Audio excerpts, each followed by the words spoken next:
I remember going to the competition. I felt like super sick. I got a fever, and I wasn't working out anymore at that time. I was like super weak, and I remember like after that, that's when I started the heart palpitations, where my heart rate right after that went to like 150 at one point, and then it kept going higher and higher. And I remember just clenching my chest and like going to the emergency room like 3 or 4 times just because I was having like panic attacks. Like, oh my god, like my heart's gonna explode or like I'm gonna pass out. I built up to like now I can basically walk outside whenever I want. Walk all time. Like I can go to the store, go to the mall. I haven't skateboarded back since early high school days, but during recovery, I started skateboarding. A little brain fog back then, but I was still skateboarding like outside, and I can lift weights now, like work out. How's it going, guys? Miguel here from CFS Recovery. In this video, we have Axel, and we're doing a recovery update interview. So he still has a little bit of ways to go in his recovery, but he's made tons and tons of progress since starting his journey. And you're going to hear from him. Now he is sparring. He's doing some exercise again, doing way more activity than he was doing, even just a handful of months ago. So I just wanted to bring you on here, Axel, share some of your experience, what's been working for you, and just some inspiration for people, especially people who are really into athletics, because I know you were huge into athletics and now you're starting to get back into it, which is exciting. And you're getting back into it and not relapsing or not having major setbacks, this is where most people go wrong and they end up back at square one. But Axel, want to quickly just introduce yourself to everybody here? Yeah, hi guys. My name is Axel. I'm from Orange County, California. I've been with Miguel in the program for like almost a year now, so like it's been really helpful. Like it's a lot of help with in all aspects of recovering. I couldn't be like doing this call with Miguel right now if it wasn't for this program. Yeah, you've been doing awesome, man. And you've been dealing with this for how long? It was about 3 years, right? So Yeah, far? pretty much on and off, like with like ups and downs and crashes and like all that for like about 3 years. And then Yeah. 1 or 2 years was really bad. That's when I joined the program. Yeah. And just share with everybody, how old are you right now? Right now I'm 21, so I just turned 21 in January, back in January, and I Nice. joined the program when I was like barely 20 years old. So I think I was like 19, 20. Yeah. And so you're still quite young. I mean, you're around the age I was when I was in the thick of all of this stuff. So you're going to make it out at a younger age than I did. So let's jump into it, man. How did you first get sick? Maybe just tell everybody, leading up to your life kind of changing forever. What was it like? How did you fall into all of this?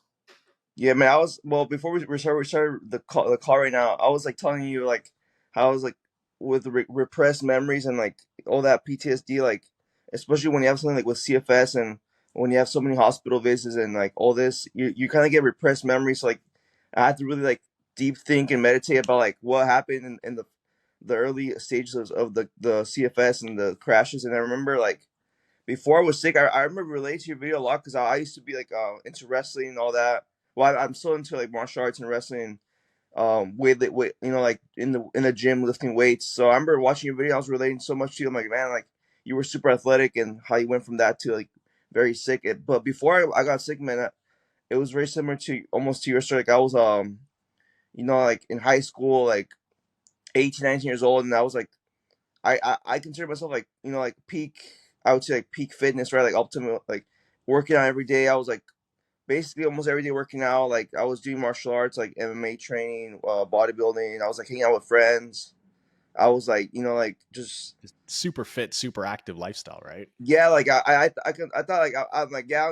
I'll never get like I have a strong, super strong immune system. I was when you're like a teenager, you think you're like Superman. You're like I got a super strong immune system and all that. Yeah. And Think you're invincible, right?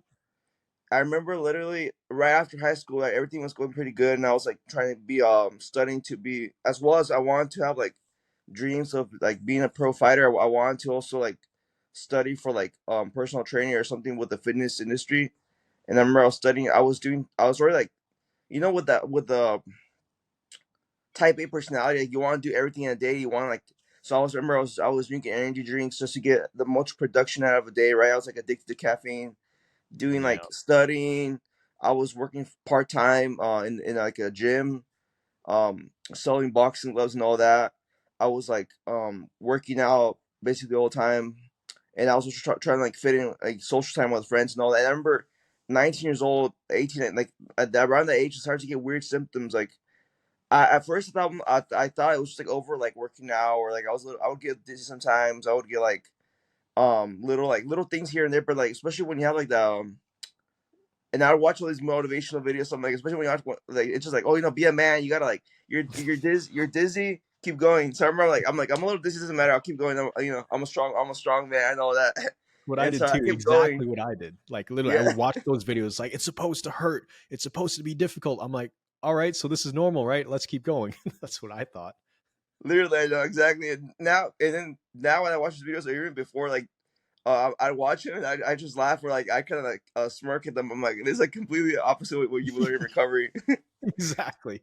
It's like that's what pushes people to this kind of extreme burnout, and their body hits a wall. So we had very Yeah. similar paths leading up to this for sure. And I remember like it it coming, but then I'm like I would ignore it for like about a year, and then after a year, started getting really more worse, where I would get like insomnia, like almost every week, almost every day I would have insomnia. This 19, almost going on 20, so literally right after high school, I was like studying a little bit, and I was still like doing the like all that grinding and all that, and I was having insomnia almost every day. I was like getting more like just things like that, headaches. I would be kind of moody. I would be like I would just notice stuff. I would have like brain fog, and I thought at first it was like I might taking too much caffeine. I'm like a big overthinker, especially back then. Now I'm like a bit more better at it. So I'm like I was researching all these stuff like, oh, am I overdosing on this caffeine or am I doing this? So I remember I stopped taking a lot of that stuff, but I was still having symptoms. And then at around that time, 1920, literally I think I turned 20 years old. This is before I joined the program. I did like a bodybuilding competition where I got like super low body fat. I was like super like jacked, and then I did also like a grappling competition. It's not jiu-jitsu, but it's like you're wrestling and doing like jiu-jitsu without a gi. So there's like those tight fitting clothes on. They're kind of like Like singlet? spandex. It's called grappling. It's like no gi competitions. Oh yeah, yeah, yep, Yeah, I did one yep. of those, and I did a bodybuilding competition, and for both of those, you gotta cut weight. So I did them back to back, right? Because I'm like, oh yeah, I'm I wanted to just like keep doing goals, keep achieving, keep all that. So after those two, that's when I really crashed. Like after I was still feeling kind of bad. I remember going to the competitions. I'm like, oh, it's just how it is. So I remember after competing, literally the week afterwards, after doing both of them, I felt like super sick. I got a fever, and I wasn't working out anymore at that time. I was like super weak right after that. And I remember like after that, that's when I started to have the heart attack, the heart palpitations, where my heart rate right after that went to like 150 at one point, and then it kept going higher and higher. And I remember just clenching my chest and like going to the emergency room like 3 or 4 times, just because I was having like panic attacks, like, oh my god, like my heart's gonna explode, or like I'm gonna pass out. I was having like blood sugar drops. Like I would be like not hungry per se, but I would be like, if I didn't eat every 2 hours 30 minutes or something, like my blood sugar would drop like crazy. So I literally would have to be Hmm. like just like eating like something like sugary or something every 30 seconds, or I mean every 30 minutes, just to be like stabilized, I guess. And I was never in the hospital like before this. I was always like healthy. So for that whole year span before joining the program, I was in the hospital like in and out getting blood work. I was like at that point I was super like thin, so I went from like before I got sick like 170, 160, like like pretty good muscle, pretty like in shape, and then I just lost all my muscle mass when like to I couldn't move anymore. I was just like in bed for like a whole year, like super thin. I was getting all these blood drawn, like getting the blood sucked out of my arms, Hmm. getting like Hmm. brain scans. Like I thought I had everything else. I was researching this before So joining this, the program. so you basically things started going downhill. Yeah, This is when you were about 18 years old or 19, 19 or years old. Yeah, 19. Yeah. about 19 years old. Things started going downhill. Was there like a specific event that triggered all of it, or like came on maybe one day you had some energy drinks and then boom it happened, or just kind of come out of the blue one night you're just sitting there and it happened? I think it was just a combination of all the. I was like, I was taking all these workout supplements, but while I did those two competitions, the bodybuilding one and the We had to cut amateur, weight, yeah. lots of stress on the body, right? So after those two, that's the week after. That's when I had all the symptoms like coming strong, and that's when the hospital visits started coming in for like about a year. Got it, got it. And then initially, like, why did you go to the hospital? Because what were the? I mean, you mentioned the high heart rate. That was like 150. Did you get panic attacks and things like that? Yeah, well, at first I just thought it was heart rate. Like I thought the panic. I mean, I'm pretty sure the panic attack was due to the heart rate, but my heart rate was crazy. Like it was it would never go below 100, and whenever I panicked or remember, whenever because I tried all these crazy supplements during the whole recovery process before joining the program, just thinking that like natural supplements, just like oh, this will give you your energy back, or this will calm down, or whatever. Like, Yeah, yeah. so, and some of those would backfire. So they would like give me symptoms. Like, and then so I remember at one point I took at one point I was taking a bunch of supplements, and at one point I stopped taking nothing just to see what it was. Hmm. And like I think I off the top of my head I can remember like the top 3 or 5 hospital visits. One was like for the heart, crazy heart rate. One was because I was super dizzy and I got all this brain scans. Like, um for your brain. Yeah. One Like, was like for like yeah. the nerve. I went to specialists all over California, like all over. I live in Orange County, so all over Orange County. So like I had to pay for like heart monitors to get like I was like strapped up like Iron Man. Had a Yeah, bunch like of those Holter monitors, wires. right? Yeah, Yeah, a bunch of I had to wear that wires. I had too. a brain wire. I had to wear like a brain. Um, Scanning thing or this electrode, whatever they yeah, yeah, scan your for my brain, head. right? Like I went to something like I went to like freaking like so they sent me to everyone as psychologists and all, like just to see like. And at one point, I'm like, damn, am I going crazy or something? Because like the doctors wouldn't believe me. They would see me, and I remember I can recall off the top of my head like the worst one after a whole year of hospital visits.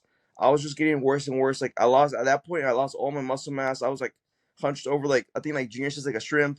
I was like just like You basically just like curled up, right? And yeah, just survival mode a shell essentially. of my former self. Yeah, I remember like the last hospital visit I went to was like this one guy. He was like supposed to like a super specialist doctor. It was like in LA or something, like an expensive doctor. We had medical insurance. We had to pay on top of that.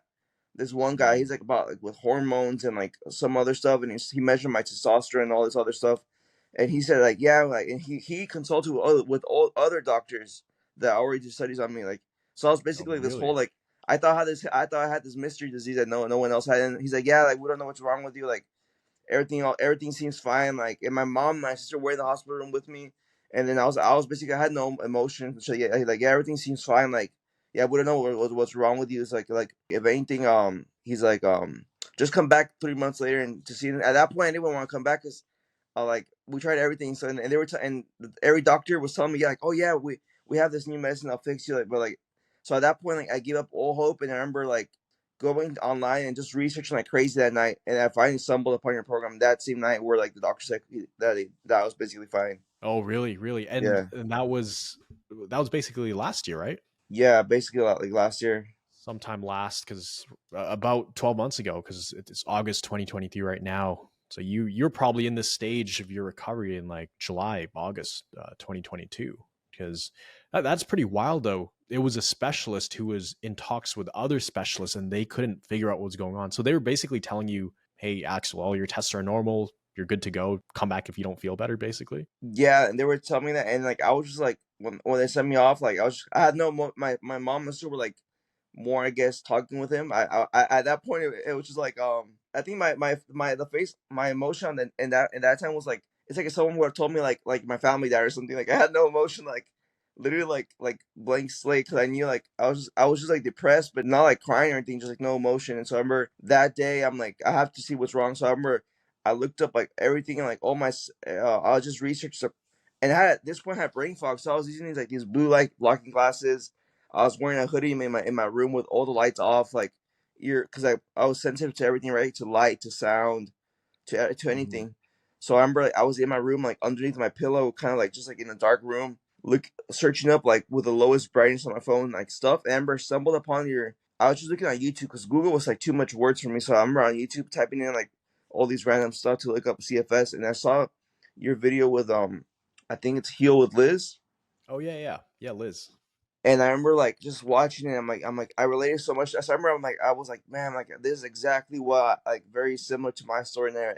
And then after that, I saw that you had a program, and because there's a lot of programs out there, and I didn't know what CFS was or what a nervous system was or none of that. So I'm like this guy seems legit. Like I'm gonna send my story or whatever and see if I can get accepted to the program. Yeah, yeah. And then I remember we ended up chatting and we chatted with your sister as well. And then you guys decided to move forward. And for you, what was the biggest, you know, thing that got you off the fence? Or what was the thing that made you want to join specifically Recovery Jumpstart? I know you resonated with my story. Um, did you do research on other alternative solutions, or like as soon as you saw that video, you're like, okay, this makes a lot of sense. We should give this a shot. I was seeing, yeah. I saw a couple other videos, but at that point I had a lot of brain fog where like I didn't remember like part like I'm saying like I remember a lot of it, but I remember like half of what happened. So like I remember I was seeing like the brain retraining. I was seeing I think like other brain retraining programs. I didn't some of them like I didn't know what they were. Some of them they were too like scientific, like the explanations they were for, especially for me with brain fog and all that. So I remember just seeing yours and kind of resonating with it and just saying like this seems like it's like simple and like not simple or basic, but it's like to the point. I could understand even with brain fog. So I remember like in that point I was like that seems like a good one to like join. Yeah. And yeah, so when you first joined us, just to give people a sense of where you were at, what was your capacity level and what were your typical symptoms, exactly a year ago, right around the time when you joined? You Yeah, were about mainly a year. housebound, right? I think you were going outside maybe sometimes, but yeah, maybe just paint that picture for us. Yeah, when I was really bad at when I joined the program, it was like I was like basically housebound, couch bound. So I would wake up, like literally just wake up, like I'd be sleeping most of the time. Like so, I wake up very late and sleep pretty early. But when I did wake up, I would like just be in my bed or like be in the couch or like eat dinner or eat food. But like it would be everything. I'd be like just sitting down the whole time. But I'd be in my couch or my bed because even getting up from my bed to my couch that was very tiring and not just tiring but like very. So I would have like my top three symptoms were probably like dizziness or top five was dizziness, like POTS. I remember for me to get POTS was like one of the first symptoms. So I had POTS where like the dizziness and the vertigo. I had like headaches, brain fog. Well, headaches and brain fog kind of they're both like the same. Memory loss. Like I was like it almost sounded like I would slur my speech a lot. I sound like Rocky Balboa when I talk like when I slur speech. And Hmm.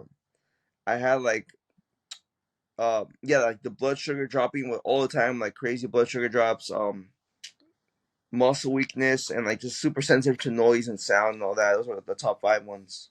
Yeah, so you're super hypersensitive, also very fatigued, and you were kind of just in that state of surviving, right? You weren't thriving, definitely not thriving, but you just sit in bed all day or lie in bed and just sit on the couch, really try to get as much rest as you can. And I've been there too, man. I've been there where you go to specialist after specialist after specialist, and they're all telling you, hey, great news. You're perfectly normal. Well, it's just not really great news. You're kind of hoping they tell you you have something. It's Yeah, actually more demoralizing. So when you describe, you had like no reaction, no emotion when they told you that, there's nothing they could do. I kind of reached that point as well. I kind of gave up hope, honestly, because I'm not even going to get my hopes up for something or get disappointed because I was just tired of being on this emotional roller coaster, right? Thinking they're going to find something, then they don't. Then they try again and they don't. So luckily, you did come across my content and I'm really glad it resonated. So when you first came on board, what were the most helpful things that you found in the program? Like I'd say, what were your top three favorite things about the program, you would say? I mean when I first came on board, it was like it's crazy how like because it's very rare, right? CFS like it's very rare. So like, and I mean even like on my social media, like I don't try like I don't put like CFS awareness, but I do try to spread a little bit of awareness.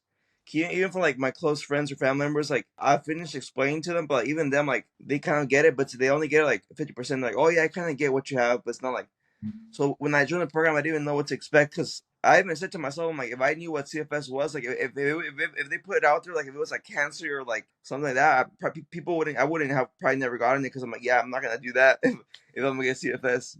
Yeah. So when I joined the program, like, I didn't know what to expect at first, but what I really liked about it was like the web calls were really cool, and like even the web calls, like at first, I guess I mean you're kind of like not camera shy, but I would say, but like with especially with the brain fog, you're not really like in the mood to like talk with people on the calls. Everyone has the same issues, and everyone's like going through the same thing. Like you make really close like friendships with the people, especially with the original like people that you join with on the group calls, and then you start talking like about your problems and all that. And it's I like the Discord, the wins and like questions and all that. That's what I really liked about it. Yeah. Yeah. Yeah. And talk more about, the hands-on help, because I know with everybody in the program, we create these kind of personalized plans and kind of guide you for anything specific. But how much of an impact did it make knowing that you could hit us up anytime if you had like a trip coming up or, you had this specific situation that you needed advice on? How useful was it being able to message a coach? Oh man, that was crazy. Like immensely useful.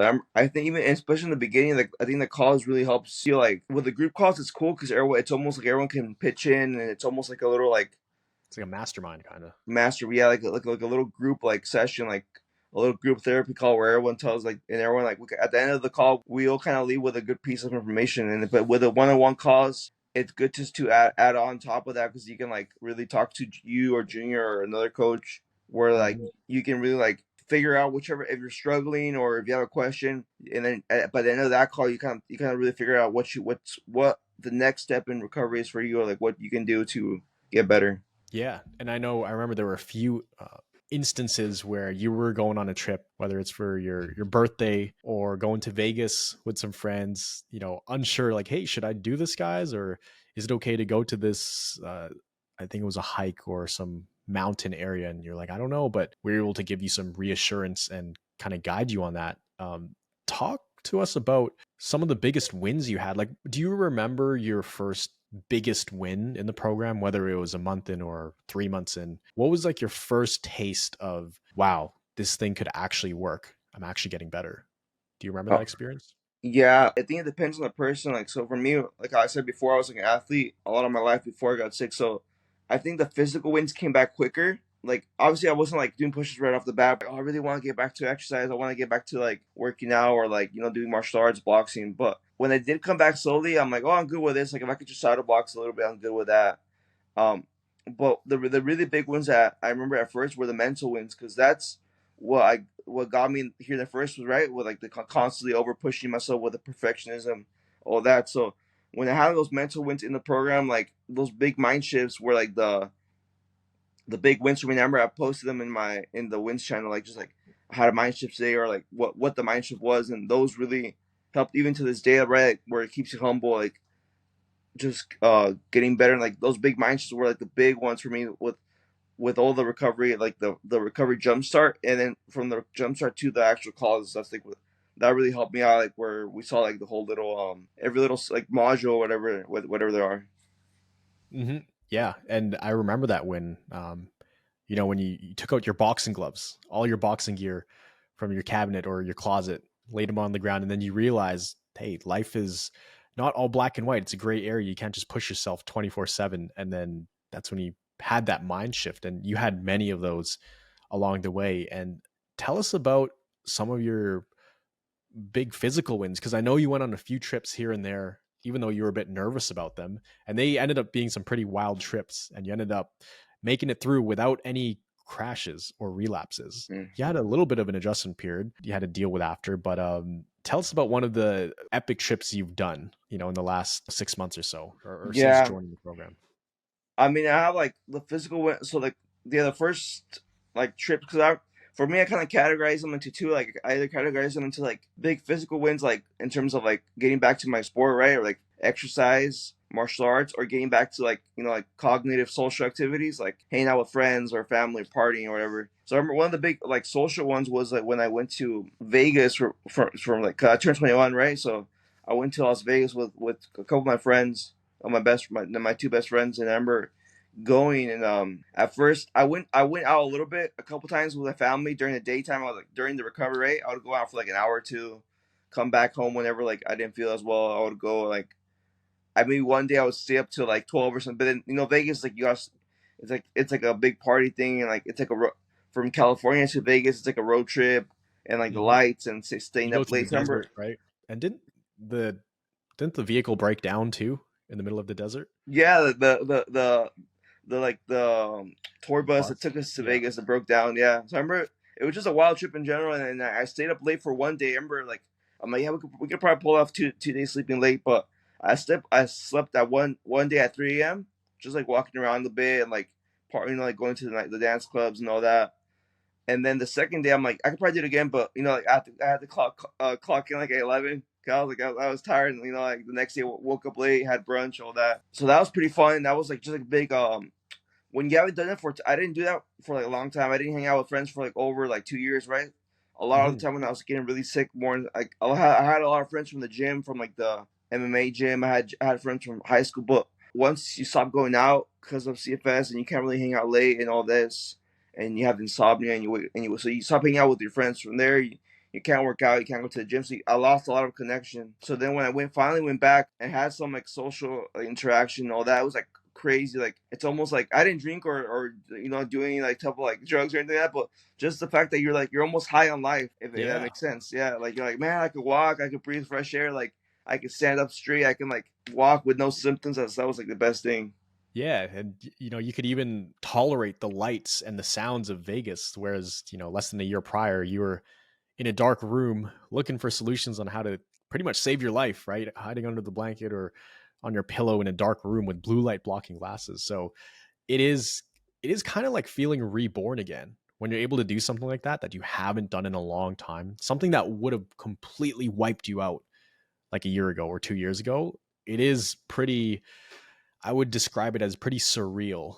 It's like, am I dreaming? Did this really happen? Or it makes you think, like, was I really sick all that time? Was that just a bad dream? But it really happened. But it's crazy. It kind of messes with your perception of things in a good way, though. Because you're able to be grateful for even the smallest of things, right? Yeah, even like now, like well, one of the biggest like physical wins, because I thought I would never go back to like doing martial arts training. Or I remember like I was at this point I was getting a little bit better. I was still in the program. I think this is when I could walk now. I could walk outside like an hour or something, and in my friends would come over sometimes and like, hey, let's watch the UFC fights on your TV. Let's watch the boxing. And I didn't want to watch them. I'm like, nah.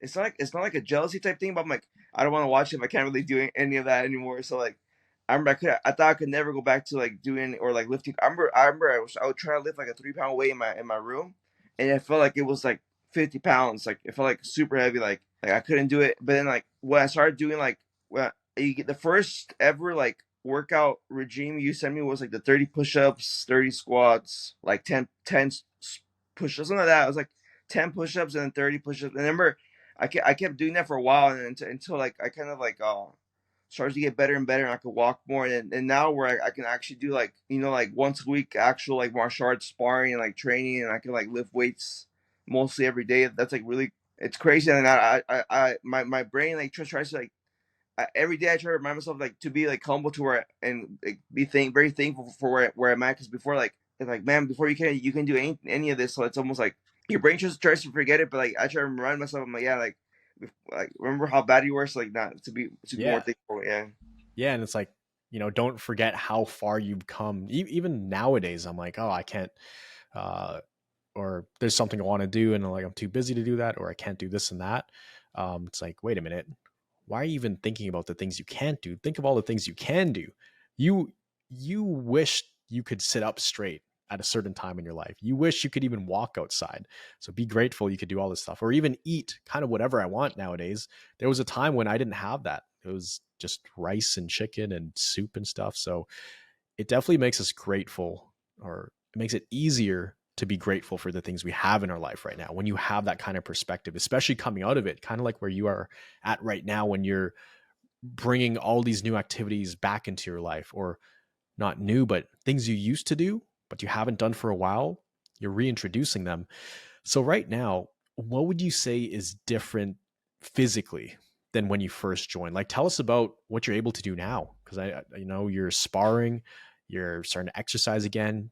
Paint us a picture of what life is like right now physically. Yeah, now I'm it's crazy. Like a lot I think we're all built like this. Like humans, we are very visual people. Like we want to see the physical. Like let's show me the physical, like the physical outcome of it. A lot of it, Yeah. I think, a lot of the physical starts with the mental. Like it's crazy. Before I was about to say this before you asked me this question. Like before, I think I was more I was more physically in shape, more physically stronger. Like, but now I'm a lot more mentally stronger than I ever was before. I was very mentally like not unstable. I would say about like, my habits mentally got me here. So, but Yeah. now I'm like Same. Yeah. so responding well to symptoms and responding well to life, like especially even like when you get better recovery, there might be like a little hidden AP where like it literally just tackles you out of nowhere. Like if you respond well to those, that's when you get even better. So Yeah. a It's an lot of the physical stuff opportunity. I can do nowadays, I slowly built up to it. You gotta be consistency over intensity, but I built up to like now walk. I can basically walk outside whenever I want. Walk all the time. Like I can go to the store, go to the mall. I haven't skateboarded back since like early high school days, but during recovery I started skateboarding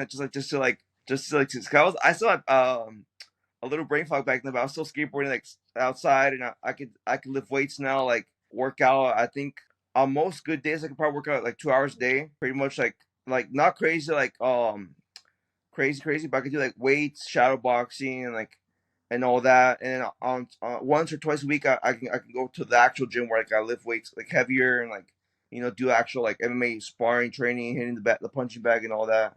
Man, that's pretty intense. I think you're doing more physical activity than I am. Like 2 hours a day of even just light exercise.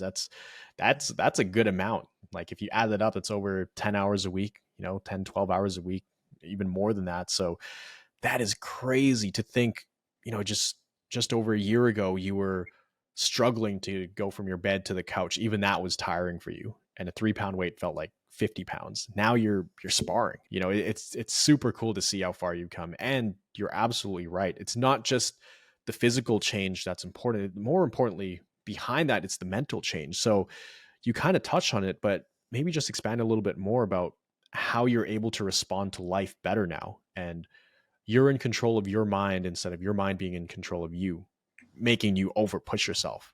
Tell us the differences in your mindset now versus before. Yeah, even like before, how you said like well, during this whole recovery journey, I've been like just I dive deep into that, right, with the brain retraining. And like I've been watching before I got sick. I watch all these motivation, not they're motivational videos, but they're like those mansplaining where like the motivational, where like be a It's man, like like brute never give force, up, like push your run through the limits, brick like wall, don't if you're quit. if you're if you're dizzy, keep going. But now when I was during this whole journey, now I watch like really like profound mindful videos like about like just like really finding that inner peace, like finding like all that. So nowadays, like even when I joined the program, like you were saying like how I was resting the whole time, just sitting down. But even though I was physically just sitting down the whole day, resting, sleeping, my mind was racing even more than usual. Because with exercise, before I used to exercise as like my outlet to Yeah.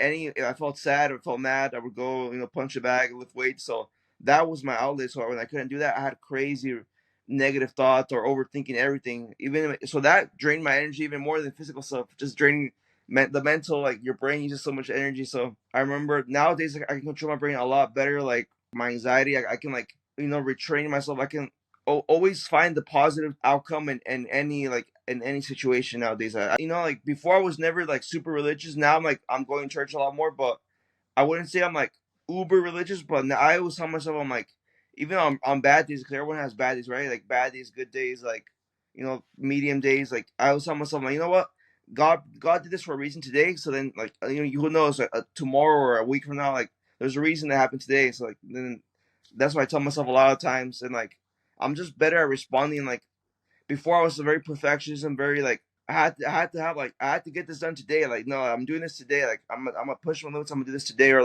or this has to be perfect, or like literally every aspect of my life had to be quote unquote perfect. And nowadays I just kind of just go with the flow. Doesn't mean I'm lazy per se, but it means like I just go with the flow more, and I kind of like reassess more where like my mind seems like more at ease where what everything I do in a day, if that makes sense.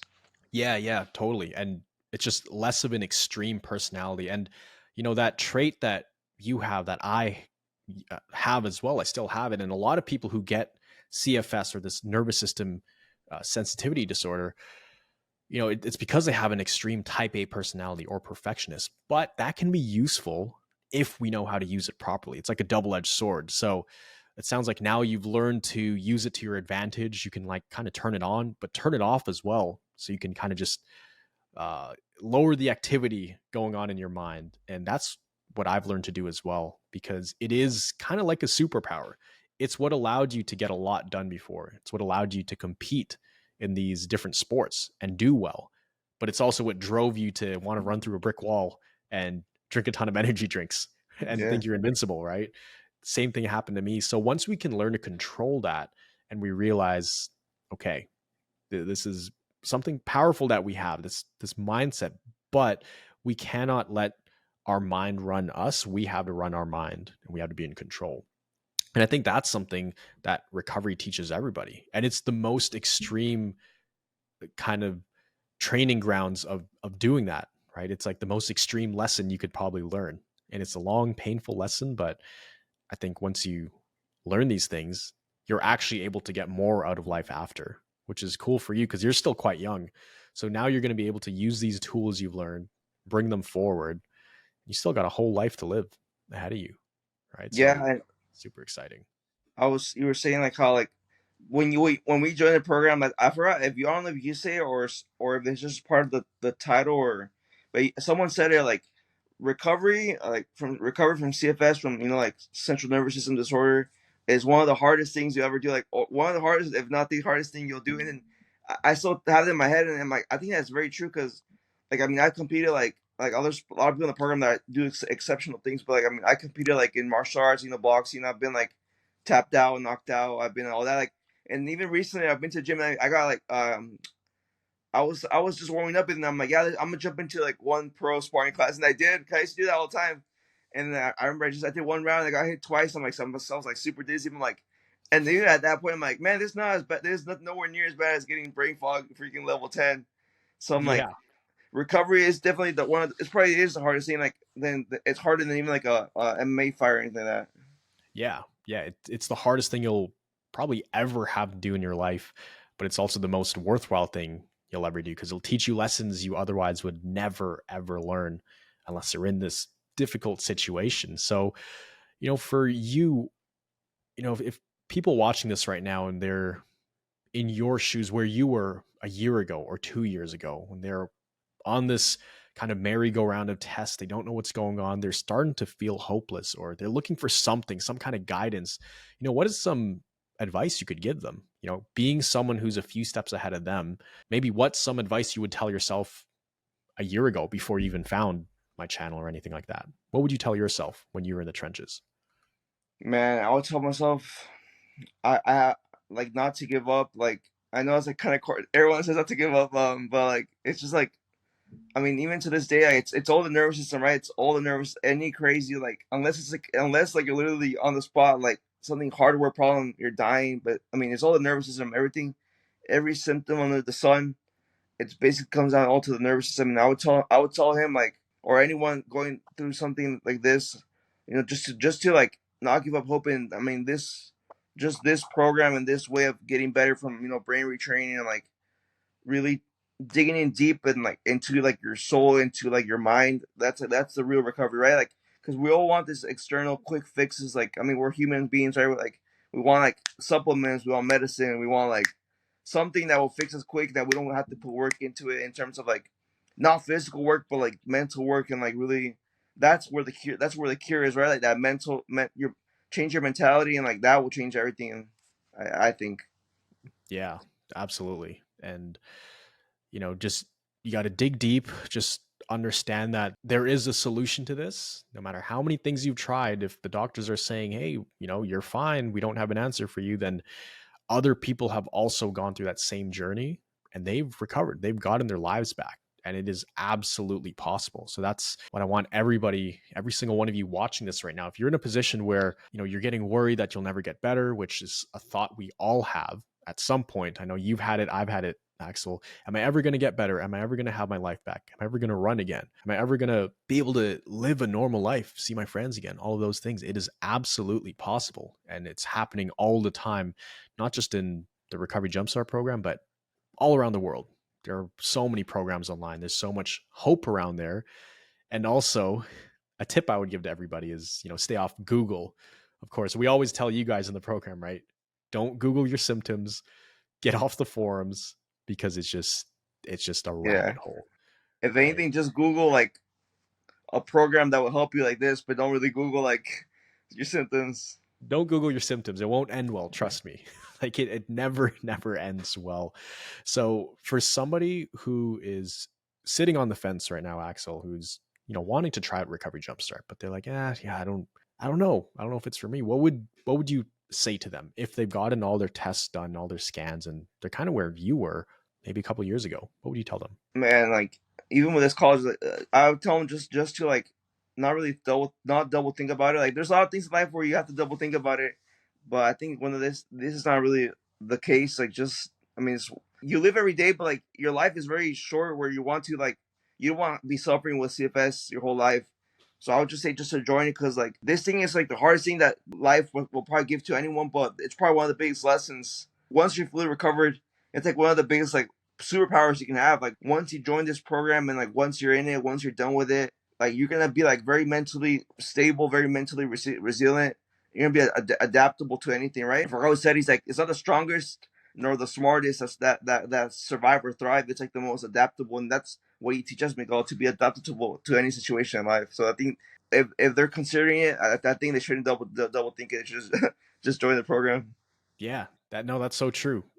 The adaptable survive, and the adaptable do the best. And trying to recover it's basically learning to be adaptable to different stimulus. When your nervous system is to the point where it cannot adapt to bright lights, it cannot adapt to certain stressors happening, it can't adapt to changing emotions, that's when you run into all of these problems. So yeah, we learn to adapt to the recovery, adapt to the symptoms, adapt to the changes in your body. But most of all, I think the biggest lesson of all of this is it teaches you how to adapt to life, right? And that's something you learned at a young age.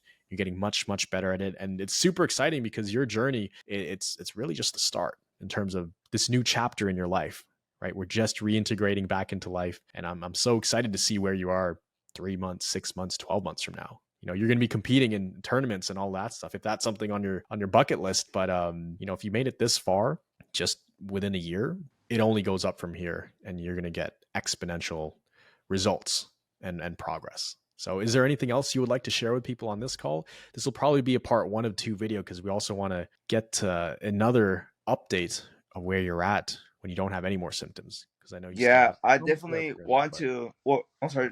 Yeah, what recovery definitely taught me was to take everything. We kind of want we want something quick, like, oh, I want to show Miguel, or I want to get better in a month, but it takes longer. But what takes longer is gonna last longer, like.